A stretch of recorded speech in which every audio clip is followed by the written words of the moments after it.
दोस्तों पिछले कुछ दिनों से अचानक से इजराइल और फिलिस्तीन के जंग की वजह से हूती मुसलमानों का नाम खबरों में छाया हुआ है। हर तरफ हूती मुसलमान लोग या फिर हूती बागियों की चर्चाएं हो रही है और मुझे उम्मीद है कि जब से यमन के हूती ग्रुप ने फिलिस्तीन के मदद के लिए खुले तौर पर इजराइल के खिलाफ जंग में कूदने का ऐलान किया है, तब से ही आप में से ज़्यादातर लोग ऐसे होंगे कि जो इस सवाल का जवाब ढूंढ रहे होंगे कि आखिर ये हूती मुसलमान या फिर हूती बागी होते कौन है, इनका इतिहास क्या है और आखिर ये दुनिया के शिया और सुन्नी मुसलमानों से किस तरह से अलग होते हैं और इनको हूती या फिर हूती बागी ही क्यों कहा जाता है। आखिर क्या वजह है खुद भी मुसलमान होने के बावजूद भी हूती लोग अपना सबसे बड़ा दुश्मन सऊदी अरबिया को मानते हैं और इससे पिछले कई सालों से लगातार एक बड़ी जंग भी लड़ रहे हैं। एक ऐसी जंग कि जिसमें न सिर्फ लाखों अरबों डॉलर के खर्च हो चुके हैं बल्कि हज़ारों लोगों की जाने भी जा चुकी है। एसएच नेटवर्क के नॉलेजेबल फ्रेंड, सबसे पहले तो आप लोग ये बात जानते चलिए कि इन लोगों का असली नाम हूती मुसलमान या फिर हूती बागी वगैरह नहीं है, बल्कि इनका असली नाम तो जैदी मुसलमान होता है। जैदिया दरअसल मुसलमानों का ही एक फ़िरका है। अब इन लोगों को हूती मुसलमान या फिर हूती बागी क्यों कहा जाने लगा, ये भी आप लोग इस वीडियो में आगे जान ही लेंगे। फ़िलहाल ये जो जैदिया ग्रुप है वैसे तो शिया फ़िरके का ही एक टूटा हुआ फ़िरका है, मतलब जो इतिहास में वक्त पर शिया ग्रुप से ही अलग हो गया था, मगर इनके कुछ रस्मों रिवाज और कुछ अकायद सुन्नियों से भी मिलते हैं। यही वजह है कि रस्मों रिवाज इस तरह के दूसरी चीज़ों में जैदिया लोगों को शियों से ज़्यादा सुन्नियों के करीब समझा जाता है और शायद यही वजह है कि ज़्यादातर शिया स्कॉलर्स तो जैदिया लोगों को शिया मानते ही नहीं है। फ़िलहाल अब अगर बात कर ले इतिहास की, तो जैसा कि हम सभी जानते हैं कि शिया और सुन्नी में तो फ़र्क ये है कि जहां एक तरफ सुन्नियों के मुताबिक पैगंबर हजरत मोहम्मद सल्लल्लाहु अलैहि वसल्लम के वफ़ात के बाद उनके 4 खलीफा हुए थे, हजरत अबू बकर, हजरत उमर और हजरत उस्मान और हजरत अली शेर खुदा। मगर दूसरी तरफ शिया लोगों का ये मानना है कि ये खिलाफत का कॉन्सेप्ट गलत है, बल्कि वो इमामत के कॉन्सेप्ट पर यकीन रखते हैं। उनके मुताबिक हजरत मोहम्मद सल्लल्लाहु अलैहि वसल्लम के चले जाने के बाद इमामत का कॉन्सेप्ट शुरू हुआ और पहले इमाम हजरत अली शेर खुदा थे, दूसरे इमाम उनके बड़े बेटे हजरत इमाम हसन, तीसरे इमाम उनके ही छोटे बेटे हजरत इमाम हुसैन, जबकि चौथे इमाम उनके पोते यानी कि हजरत इमाम हुसैन के करबला की जंग में बच जाने वाले बेटे हजरत इमाम जैनुल आबिदीन, और इस तरह से ही आगे सिलसिला चलता रहा 12 इमामों तक। मगर दोस्तों अब यहाँ पर गौर करने वाली बात यह है कि शिया लोगों के इतिहास में चौथे इमाम तक तो सब कुछ ठीक चला, मगर जब चौथे इमाम हजरत जैनुल आबिदीन की वफ़ात हुई तो उनके वफ़ात के बाद शिया लोगों में इख्तिलाफ हो गया। मतलब एक बड़े ग्रुप ने तो उनके बेटे हजरत इमाम मोहम्मद बाकर को ही उनका वारिस मान लिया और अगला इमाम मान लिया, मगर एक छोटा ग्रुप ऐसा भी था कि जिसने इमाम मोहम्मद बाकर के बजाय उनके ही एक दूसरे बेटे हजरत जैद बिन जैनुल आबिदीन को अपना इमाम मान लिया। और जिन लोगों ने उस दौर में हजरत मोहम्मद बाकर के बजाय हजरत जैद को अपना इमाम माना था वही आगे चलकर जैदिया मुस्लिम कहलाए। वहीं दूसरी तरफ शिया लोगों के इस बड़े ग्रुप ने हजरत मोहम्मद बाकर को इमाम माना था, वो असना सिरी या फिर 12 कहलाए, मतलब के 12 इमामों वाले। आज के दौर में दुनिया भर में हम लोगों को जितने भी शिया नज़र आते हैं, अब चाहे वो ईरान देश हो, अजरबैजान हो, लेबनान हो, इंडिया हो या फिर पाकिस्तान हो, इन सारे ही देशों में लगभग ये आबादी असना सिरी ग्रुप की ही है। वहीं जैदिया या इस तरह के दूसरे शिया छोटे ग्रुप है वो बिल्कुल ना होने के बराबर पाए जाते हैं। जैदिया की अगर बात कर ले तो इनकी ज़्यादातर आबादी आज के दौर में यमन के इलाके में रहती है। जैदिया ग्रुप ने इतिहास के अलग अलग दौर में मुस्लिम दुनिया के अलग अलग इलाकों पर अपनी शानदार बड़ी और ताकतवर हुकूमतें भी कायम की है, चाहे बात हो यमन के इलाके की, मोरक्को के इलाके की, या फिर नदन अफ्रीका के इलाके की, या नदन ईरान के, या फिर सेंट्रल सऊदी अरबिया के। ये सारे ही वो इलाके थे कि जिनमें किसी दौर में जैदिया ग्रुप के ताकतवर हुकूमतें हो चुकी है, ऐसी हुकूमतें कि जो अगली कई सदियों तक कायम रही थी। और स्पेशली जो यमन का इलाका है वो तो जैदिया ग्रुप का हमेशा से गढ़ ही रहा है। यहाँ पर रहने वाले जो ये सारे लोग हैं ये 2 चीज़ को बहुत ही ज़्यादा याद करते हैं और उस पर फ़ख्र भी करते हैं। पहली चीज़ तो ये कि ऐतिहासिक तौर पर यमन के इलाके में जो सबसे पहले इस्लाम आया था वो हजरत अली शेर खुदा के ज़रिए से आया था, यानी वो खुद यहाँ पर आए थे और उनके आने से ही इस्लाम का आगाज़ हुआ था।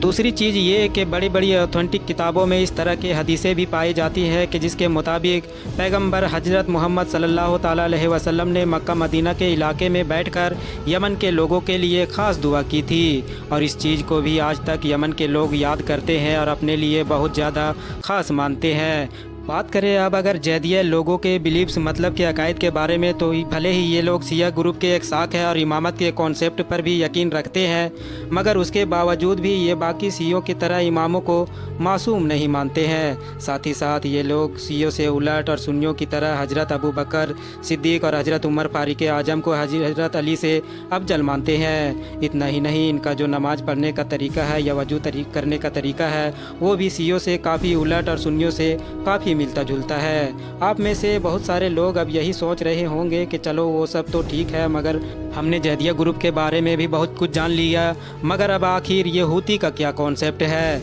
आखिर जब इन लोगों का असली नाम जैदी है तो इनको हूती मुसलमान या फिर हूती बागी क्यों कहा जाता है। तो दोस्तों, इन लोगों को ये नया नाम अभी बिल्कुल कुछ साल पहले ही दिया गया है, और इसके पीछे जो सबसे मेन और इकलौती वजह है वो कोई और नहीं बल्कि इन लोगों का सबसे बड़ा दुश्मन और इनका अपना ही पड़ोसी देश सऊदी अरबिया है। हाँ दोस्तों, आप लोगों ने बिल्कुल सही सुना, सऊदी अरबिया। चलिए आप लोगों को एक बार फिर से ज़रा थोड़ा सा पीछे लेकर चलता हूँ। ये यमन देश है कि जो दुनिया के नक्शे में सऊदी अरबिया के बिल्कुल नीचे मौजूद है। दुनिया के ज़्यादातर मुस्लिम इलाकों की तरह इस इलाके में भी खिलाते राशिदा के बाद वक्त वक्त पर सल्तनतें और हुकूमतें बदलती रही। 1229 के करीब इस इलाके में रसूलीद वंशज ने अपना एक ताकतवर सल्तनत कायम की थी। उसके बाद 16वीं सदी में जाकर ज़्यादातर मुस्लिम इलाकों की तरह इस इलाके पर भी सल्तनत उस्मानिया का राज हो गया था। मगर दोस्तों, इन तमाम चीज़ों से अलग हटकर जैदी मुसलमान के, जिनको बहुत सारे लोग जायदी भी कहते हैं, ये धीरे धीरे इतिहास में यमन के इलाके पर अपना पकड़ बना चुके थे।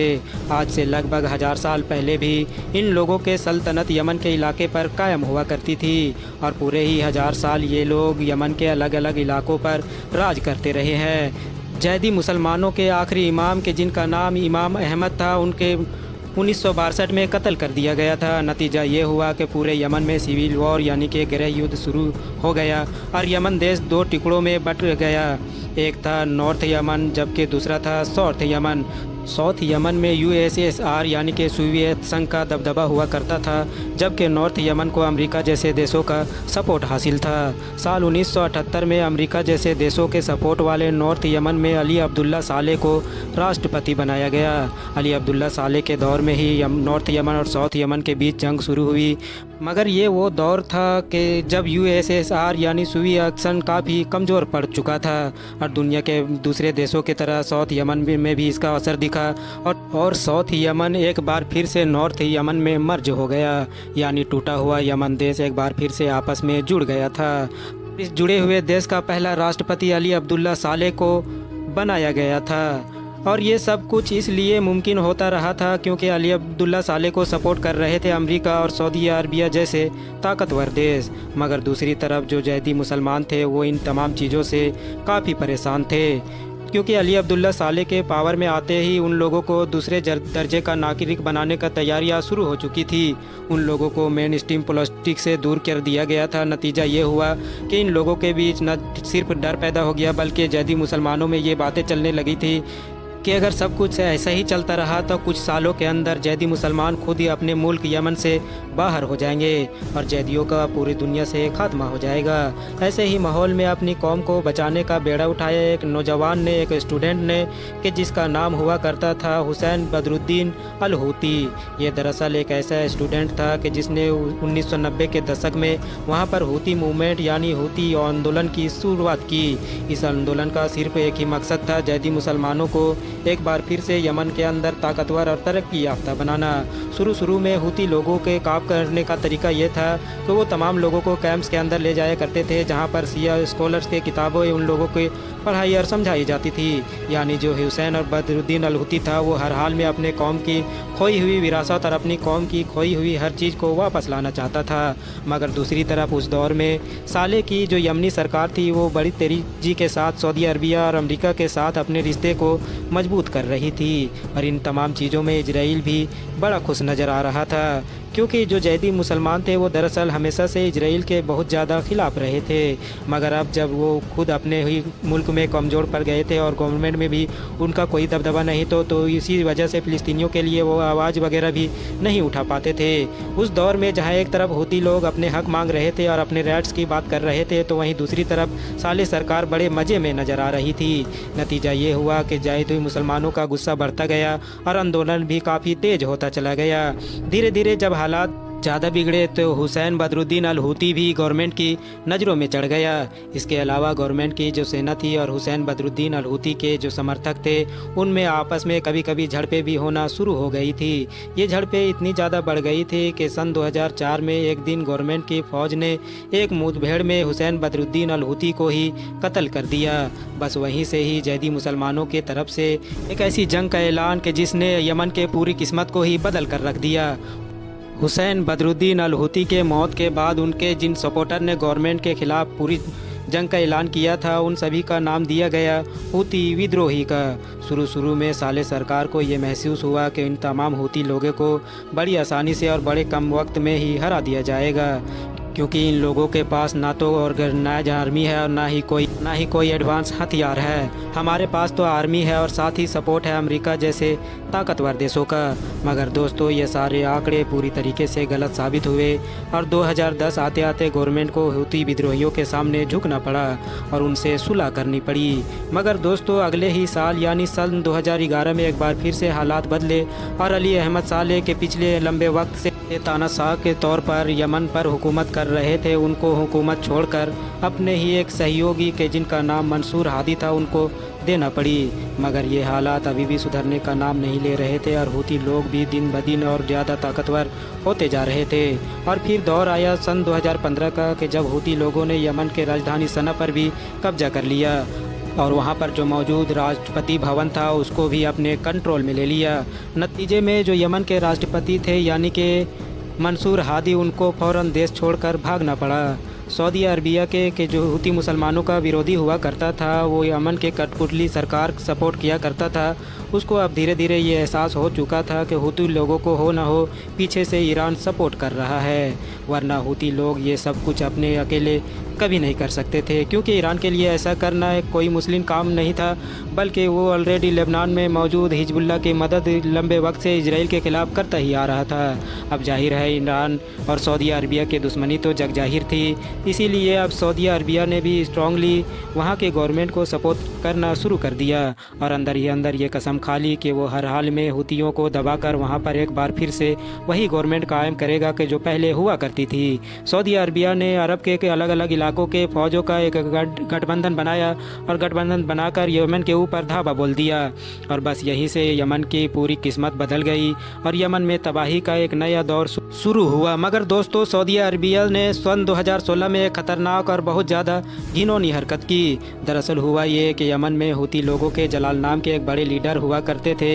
एक दिन उनके वालिद की वफ़ात हुई थी। जलाल नाम के हूती लोगों के इन बड़े लीडर के वालिद का जब जनाजा ले जाया जा रहा था तब उसने बेशुमार हूती लोग शामिल थे। ठीक उसी वक्त सऊदी अरबिया ने उस जनाजे के ऊपर हवाई हमले कर दिए। नतीजा ये हुआ कि 140 से ज़्यादा लोगों ने इस हवाई हमले में जवान गंवाई, बल्कि सैकड़े लोग घायल हुए। जाहिर है सऊदी अरबिया के जालिमाना और अजीबोगरीब हरकत ने आग में घी डालने का काम किया था। जाहिर है कि हूती लोगों ने भी जवाब दिया और बदले में लगातार हमले करना शुरू कर दिए। सऊदी अरबिया और हूती लोगों के बीच चलने वाली इस जंग को 9 से 10 साल का एक लंबा वक्त गुजर चुका है और किसी भी पार्टी को अभी तक कोई भी हासिल नहीं हुआ है। इस जंग में अगर वाकई कुछ हुआ है तो वो है सिर्फ और सिर्फ 2.5 लाख लोगों की मौत। यमन का एक बड़ा इलाका भी इस जंग की चपेट में आने की वजह से तबाह हो गया है। सऊदी अरबिया भी अमेरिका और यूके जैसे बड़ी ताकतों के सपोर्ट होने के बावजूद भी कुछ खास हासिल नहीं कर सका है, जबकि हूती लोग अभी भी आधे से ज़्यादा यमन को कंट्रोल कर रहे हैं। फिलहाल खुशकिस्मत की ये है कि पिछले कुछ महीनों से ये जंग रुकी हुई है और रुकने की वजह यही है कि क्योंकि हम जैसा कि जानते हैं कि अभी कुछ महीने पहले ही चाइना के कोशिशों से सऊदी अरबिया और ईरान के बीच दोस्ती हो गई है। जाहिर है जब सऊदी और ईरान की ही दोस्ती हो गई है तो सऊदी अरबिया और हुती ने भी जंग करने के बजाय टेबल पर आने का फ़ैसला कर लिया और तब से ही ये जंग रुकी हुई है। अब एक बार फिर से अचानक से पूरी दुनिया में हुती लोगों की चर्चाएं होना शुरू हो गई है और वो इसलिए क्योंकि इजराइल और फ़िलिस्तीन के बीच चलने वाली इस जंग में अचानक से हुती लोगों ने खुले तौर पर फ़िलिस्तीन की तरफ से इजराइल के ख़िलाफ़ उतरने का फ़ैसला कर लिया है। फ़िलहाल दोस्तों आज की वीडियो को यहीं पर ख़त्म करते हैं। वीडियो पसंद आने पर न सिर्फ वीडियो को लाइक करें बल्कि अपने फ्रेंड्स के साथ भी ज़रूर शेयर करें और इसी तरह के नॉलेजेबल और हिस्टोरिकल वीडियोज़ हमेशा देखने के लिए हमारे इस चैनल को सब्सक्राइब करने के साथ साथ बेल आइकन को भी ज़रूर प्रेस करें।